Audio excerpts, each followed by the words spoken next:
ত্রিকুট নামেতে আছে এক গিরিবর। মন দিয়ে শুনুন, কথাগুলো মন দিয়ে শুনতে হবে। ভাগবত মানে কোনো নাচা নয়, ফুর্তি নয়, কোনো কিছু নয়। এখানে কোনো বিশেষ কিছু ব্যবস্থা নেই, শুধু শোনা। আমার ভিতর দিয়ে গোবিন্দ বলছে, আপনারা শ্রবণ করবেন। আপনার ভেতরে যে গোবিন্দ আছে তিনি শ্রবণ করবেন। তাই কি বলছে, ত্রিকুট নামে একটা পর্বত ছিল, ওই হাতিটা ওই জায়গায় বাস করত। ওখানে একটা সরোবর ছিল, খুব পদ্ম কমল দিয়ে পরিপূর্ণ সরোবর। এখন গ্রীষ্মকালে হাতিটা মনে মনে করেছে কি, যে চলো একবার ঘুরে আসি, স্নানও হবে আর জল পান হয়ে যাবে। কি গো, আমাদের কিছু অর্থ হয়ে গেলে গ্রীষ্মকালে এখানে যদি বেশি গরম পড়ে, চলো দার্জিলিং ঘুরে আসি আর দীঘা এসে, হ্যাঁ পুরী, এইগুলো ঘুরতে গেলে কি হবে, আমাদের আনন্দ হয়ে যাবে আর স্নানও হয়ে যাবে। কিন্তু শরীর মন কি ঠান্ডা হয়? শরীর মনকে ঠান্ডা করার জন্য তোমাকে সংকল্প করে ভাগবত কীর্তন শ্রবণ করতে হবে, গৃহস্থে করতে হবে। তাতে তোমার শরীর মন দুই ঠান্ডা হবে। তাই ত্রিকুট নামক পর্বতে গিয়ে, ত্রিকুট বলতে সত্য রজ তম গুণ দ্বারা তৈরি তিনটা কূট, আর শাস্ত্রতে বলছে লৌহ রূপ তামা দ্বারা গঠিত তিনটা কূট। এক ভাগবত মানব শরীরে, আর এক ভাগবত হয় গ্রন্থের ভিতরে। বুঝে দেখতে হবে, ত্রিকুট পর্বত আমাদেরও রয়েছে। সত্য কেন সত্য না, এখানে তুলসীর কাঠি দিয়ে এটাকে আলাদা করে দেওয়া হয়েছে, এটা সত্য। আর ঘুমসি একটা পড়েছে কোথায়, কোমরে, মালা থেকে কোমর পর্যন্ত রজ। এইখানেই খাওয়া দাওয়া, এখান থেকেই জন্ম, এখানেই সৃষ্টি সবকিছু। আবার ওই ঘুমসি থেকে পদযুগলের নিচে পর্যন্ত, ওটার নাম কি বলা হয়েছে, তম। এই দিয়েই বিভিন্ন রকমের উৎশৃঙ্খল কাজ করা যায়। আমাদের শরীরটাকেও তিন ভাগে ভাগ করেছে, সত, রজ, তম। এই হলো ত্রিকুট পর্বত। তাহলে গজেন্দ্রকে, গজেন্দ্র হলাম আমরা। স্বামী স্ত্রী নিয়ে বেরিয়ে গেছে, ওই গজেন্দ্র যে সরোবর বলা হচ্ছে, সেটা হলো আমাদের জীবনের মুহূর্তে কালে আসে 20-22 বছরের ভিতরে একটা কামকেলি সরোবর। সেই সরোবরে নৃত্য করতে করতে, স্নান করতে করতে আমাদের জীবনও যেমন অতিবাহিত হয়, ওই হস্তিরও জীবন তেমন অতিবাহিত হতে লাগলো।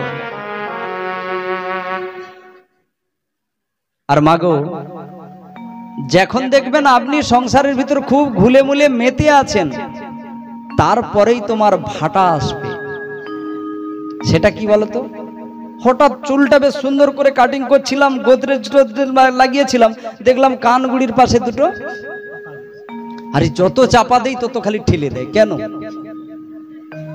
অনেকে চাপা দেয় না, চিনা যাচ্ছে না তো আজকাল, কে যে কি অবস্থায় আসছে, কি যে সাধনা করে। আমরা খালি ভেবে বেড়াই যে আমাদের এত সাদা হয়ে যাচ্ছে, এদের কেন কালো। কিন্তু পরীক্ষভাবে দেখা গেছে যে এদের গোদরেজ কোম্পানির সঙ্গে বড় ফিল্ড রয়েছে, যখন তখন কালো করে নেয়। তাহলে হাতি স্বরূপে রয়েছে কে, আমাদের দেহ, কাম স্বরূপে সরোবর, আর কুমির স্বরূপে হলো জরা। জরা মানে ব্যাধি। ওই সরোবরে যত খেলবে, যত হাসবে, খেলবে, ওই সরোবরের মধ্যেই ডুবে থাকবে। গোবিন্দ নাম ভজন করবেন না, গুরুপথ আশ্রয় করে চলবেন না, তত তোমাকে ধীরে ধীরে জরা আক্রমণ করবে। জরাটা কি, কখনো কোমর ব্যথা, কখনো ডাক্তার ছাতিটা পিলপিল করছে, কখনো চুল পেকে যাচ্ছে, কার প্যারালাইসিস হয়ে যাচ্ছে, এগুলো কি, এগুলো হলো জরা। জরা স্বরূপে কুমির। যা আছে ভাগবতে তা আছে শরীরে, জানতে হবে, শুধু জানার বিষয়। তাই সময় থাকতে না গুরু নাম ভজন করলে কিন্তু হবে না। তাই এখানে কি করেছে না, 3 সিংহের নিয়ে সে কি করেছে, খুব সুন্দর সরোবর, তো সেখানে খেলতে খেলতে খেলতে খেলতে সরোবর থেকে পদ্ম তুলে স্ত্রীকে দিচ্ছে, স্ত্রী সরোবর থেকে পদ্ম তুলে স্বামীকে দিচ্ছে, ছেলেমেয়েরা খেলাখেলি করছে। কিন্তু জলটা কি হচ্ছে পরকবর, এই জলটা কিরকম আমাদের সংসারে গুলায় বলতো। প্রথমে যখন এসে যাবে একবারে স্বচ্ছ জল, খুব আস্তে হয়। কেমন বলতো, কাকলি তুমি খেয়েছো, কি গো তুমি খেয়েছো, না না তুমি না খেলে আমি খাবো না। এটা কি, স্বচ্ছ জল, মানে তখন বাঁকা বাঁকা চলছে, আর একটুকু একে ছেড়ে ওকে ছেড়ে থাকতে পারছে না, একবারে গায়ে গায়ে যেন একবারে। কিছুদিন পরে, বেশি নয়, 6টা মাস যাবার পরে সে পোলো গড়ায় আমি আছি, এই তুমি খাবে যে, উরি বাবা, তখন বুঝতে পারছি তো মাধবের বউ।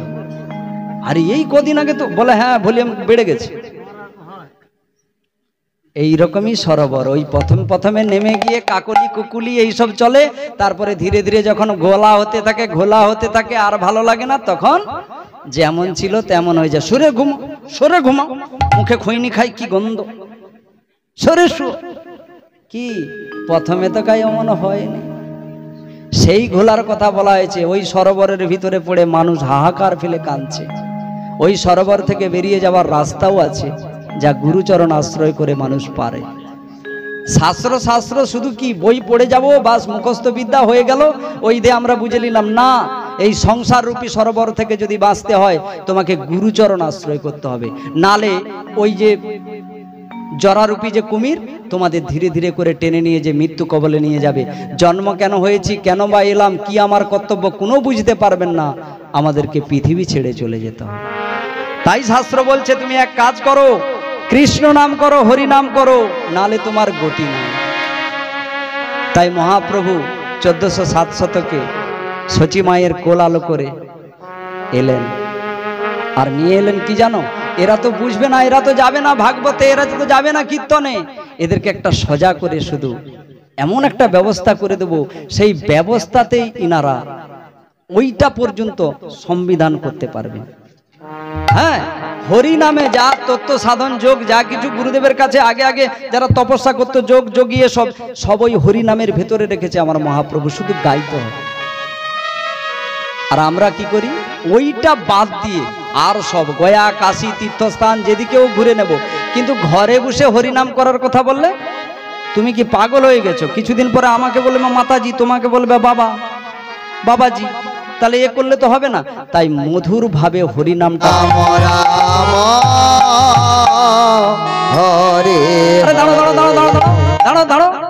দাঁড়ো সবাই দাঁড়ো।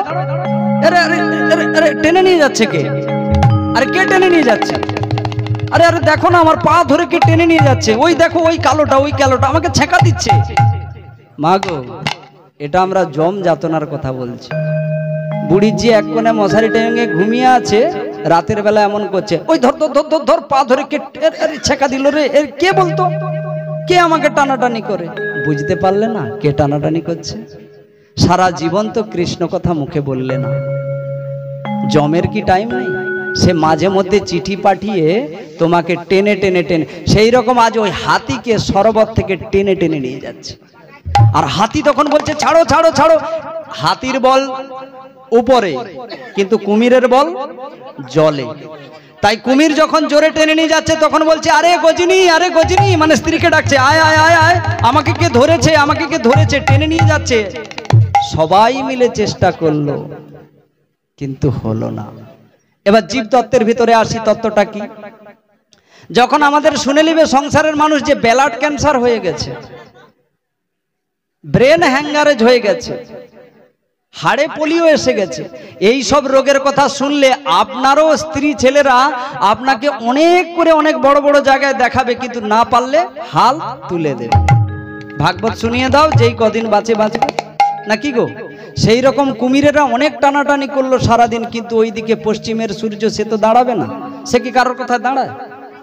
হ্যাঁ, আমার বাড়িতে অনুষ্ঠান হবে, এই 12টার সময় দাঁড়িয়ে থাকবে, আর কোথাও যাবে না, সে কি দাঁড়াবে? সে তার কাজ করে যাবে। সেই রকম আমাদের আয়ু, সেটা সূর্য নয়, সেটা হলো আমাদের আয়ু। আমাদের আয়ু কিন্তু দাঁড়িয়ে থাকবে না। আমাদের আয়ু কিন্তু ধীরে ধীরে করে সরে সরে চলে যাবে। আর আমাদেরকে রোগ বেড়া যখন ধরে নেবে, তখন কিন্তু আমাদেরকে সংসার অবহেলার ঠেলে ঠেলে দিবে। কোথায়? সিঁড়ির নিচে, বিড়ির দোকানে, নালে বাইরে একটা ছই পেতে দেবে। বাবা মা আজকাল খুব গন্ধ করে জানো, এই যে গড় খাকর আর এই পায়খানা পচ্ছাপ, এগুলো প্রচুর গন্ধ করে। ভালো ভালো মানুষের আমার বাড়িতে, বাবা মা কিছু মনে করো না, পাশের বাড়ি তো, এখানেই করে দিচ্ছি ব্যবস্থাটা। খোকারে ঠান্ডাটা পড়েছে, মাঘ মাস। বলে বাবা কোনো ব্যাপার নয়, ও চটটট অনেক আছে। বালা আপোষের কথা কিন্তু আর বলে নাই। কিসের কথা বলছে? কারণ জানে বালা আপোষ যদি নোংরা হয়ে যায়, আমার এই যে মালতী আছে কি মারবে, আমাকে দিয়েই ধুয়ে করবে। শীঘ্র নিতাই এ দ্বারা প্রমাণিত হয়, এই যে মায়ার সরোবরে আমরা পড়ে আছি, জরারূপের যখন ধরে নিয়েছে আমাদের রোগ, আমরা মরবো, আমাদেরকে টেনে টেনে নিয়ে যাচ্ছে যমরাজ। একটু একটু করে দিনে দিনে একটা সাদা ইঁদুর একটা কালা ইঁদুর আমাদেরকে কেটে কেটে যাচ্ছে। সাদা ইঁদুরটা কে বলতো? আয় মাতাজি বুঝতে পারছে। আর কালো ইঁদুরটা প্রায় কেটে নিয়েছে। কত টাইম কাটলো দেখো তো দাদা, কত টাইম কাটলো। এ দুই ইঁদুর কখনো থামে না, এরা কেটেই যাচ্ছে। আর কাটতে কাটতে আমাদের জীবনের পরমায়ু পুরো শেষ হচ্ছে। যখন স্ত্রী দেখলো যে স্বামী আর বাঁচবে না, তখন বলছে লাতি রে তুই ছাড়া আর কেউ নাই, তুই মোর বাতি দিবি, ও বুড়া চলে যাও, তুই চলে এদিকে আয়, ক্যান্সার হয়েছে ছুঁইবনি, মোর যদি হয়ে যায় আমি বুড়াকে ছুঁইবনি। তার মানে কি সবাই হাত তুলে নিবে তোমার কাছ থেকে। সেইভাবে ওই শরবত থেকে তার ছানারা নিয়ে যে হস্তিনী মা হাস্তিটা তার বাচ্চাদেরকে নিয়ে চলে যাচ্ছে। যাওয়ার সময় কি বলছে জানো, বলে দেখো এই জঙ্গলে, এই ত্রিকুট পর্বতের জঙ্গলে অনেক বড় বড় বাঘ সিংহরা রয়েছে, তুমি তো জলে এইভাবে কায়দা হয়ে পড়ে গেছো, হ্যাঁ, আর এই ছেলেদেরকে নিয়ে আমি সন্ধ্যাবেলা রাত্রিবেলা এই যদি পর্বতে কাটাই, যদি বাঘ সিংহ এসে ধরে আমাদের খেয়ে নেয়, তোমার জন্য কি ছেলেগুলোকে হারাবো গো, তুমি জলে আছো থাকো, আমরা কাল সকালে আসবো। কি গো, এত যে খেলাখেলি করছিলে, দীঘা ঘুরছিলে, চন্দনেশ্বর গিয়েছিলেন, পুরী গিয়েছিলেন, তুমি যা বেডে পড়ে গেছো, গিন্নি বলছে দেখো তোমাকে নিয়ে পড়ে থাকতে পারবো না, বাচ্চা বুচির কাজ আছে, নাতি পুতি পড়াশোনা করছে, কত রকমের কাজ, তুমি খালি সবসময় আমাকে ডাকো কেন, তুমি তার এক কোণে পড়ে আছো, পড়ে থাকো না, আমি পরে আসবো। বাস ওই কুমির হয়ে কাঁদতে লাগি, এরে বাবারে, এরে বাবারে আমাকে একটু জল দে না। বাবার কোথায়, বাবা তো সে ব্যস্ত, ও মা একটু জল দাও না, মার কোথায়, মা বলছে এখন রান্না বান্না করতে পারি না, একটু পরে এসে কি হবে তার ঠিক নেই, ও রাজনগর গিয়েছে, এলো বলে, আইলেই মাতালামি করে দেবে একবার, তুমি চুপচাপ থাকো, জল টাইম হলে নিয়ে যাব। যেই সংসারটাকে আনন্দ করে তুমি এত মধুময় করে গড়ে তুলেছিল, সেই সংসারে তোমাকে আর ফিরে তাকাবে না। তাই এই গজেন্দ্র মুখখান উপাখ্যানটা কোনো বাইরের নয়, আমাদের সংসারের মুখখান কর্ম। গজেন্দ্র অন্য কেউ নয়, গজেন্দ্র আমরা, আমাদেরকে কাল টেনে টেনে নিয়ে যাচ্ছে, কাল রূপে কুমির টেনে নিয়ে যাচ্ছে, আর ফল রূপে পুত্র কন্যা আমাদেরকে ছেড়ে দিচ্ছে। কেন না, আমাদের আর দেবার মতো কিছু না। একটা বাবার হয়তো ওই কি বলে বার্ধক্য নাকি, হ্যাঁ ওইটা আছে, ওই বার্ধক্যের জন্য বাধ্য হয়ে পড়ে ছেলে মেয়েরা রেখেছে। কেন না, ওইটা 1000 টাকা, অসুখটা না হলে ওইটা জমিয়ে জমিয়ে বুড়ার পর কোন রকম খরচা চলবে, তাই 3 ভাগে নিয়ে ফেরে ভাগাভাগি। এই মেজো 5 দিন আর আছে, সাবধান, কুটুম বাড়ি পালিয়ে যাসনি, বড় কথা বলছে মেজো কর্তাকে। কেন, এরপরে মেজর পালায় বাম্মা পড়বে, এই জন্য বলছে পালিয়ে যাসনি কোথাও, আর 5 দিন আছে, তুই ঘুরতে পালিয়ে যাবি, আমি আবার কতদিন, ভাগে সমান হয়েছে যখন বাবা মাও ভাগাভাগি।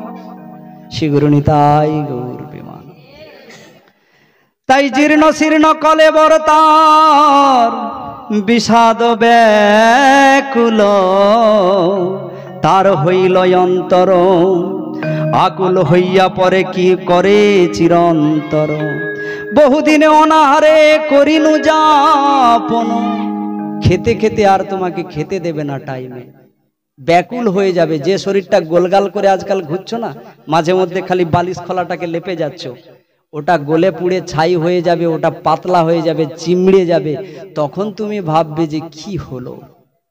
সেই কুমির অনাহারে ওই এক গলা জলের ভিতরে, কুমির বলছি হাতি দাঁড়িয়ে, আর ওইদিকে কুমির কিন্তু ধীরে ধীরে, কি গো এখানে কাউকে কুমির টানেনি তো, হাত তুলো তো, কাকে টানেনি? এবার বুঝতে পারছেন ভাগবত কোথায় আর আমরা কোথায়? ভাগবত কোনো বাইরে নয় গো, ভাগবত আমাদেরই ভিতরে আছে, আমাদেরকে জ্ঞান দিবার জন্য ভাগবত এসেছে, আমরা বলছি নেবো না। প্রত্যেক লোককে, এই দেখো এই যে সামনে মাতাজি হাত তুলো, বাবা হাত তুলো, 45-40 টেনে নিয়েছে, 45-40 টেনে নিয়েছে। দিদিমা হাত তুলো, 80 বছর টেনে নিয়েছে। টানতে সে কম করেনি, সবসময় টেনে যাচ্ছে।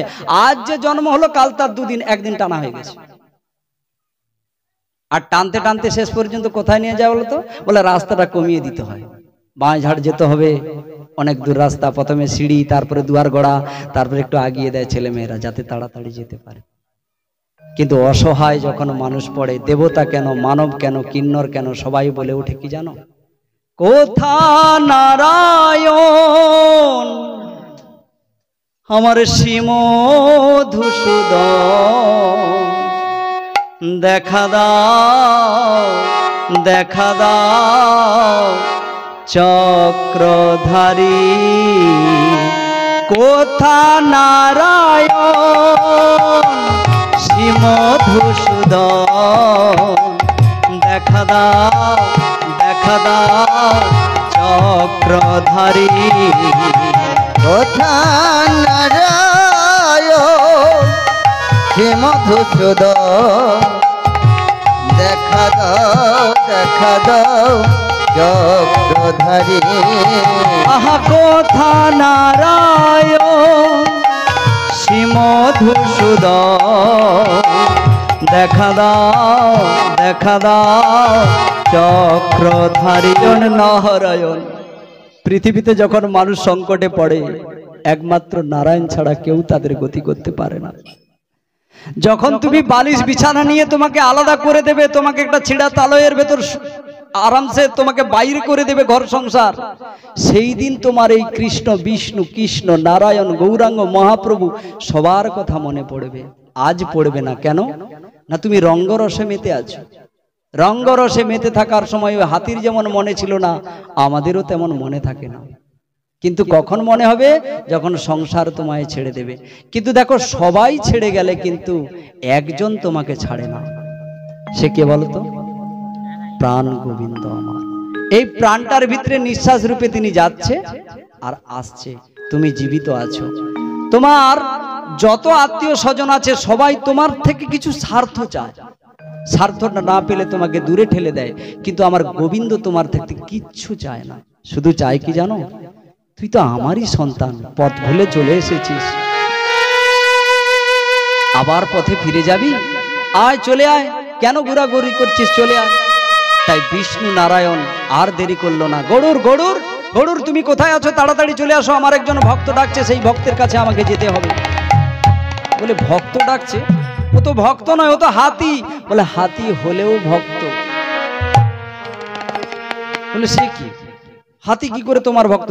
পরে বলবো, এখন চলো তাড়াতাড়ি। না না, আমি তাড়াতাড়ি যেতে পারবো না। এই গরুর বিগড়ে বসলো।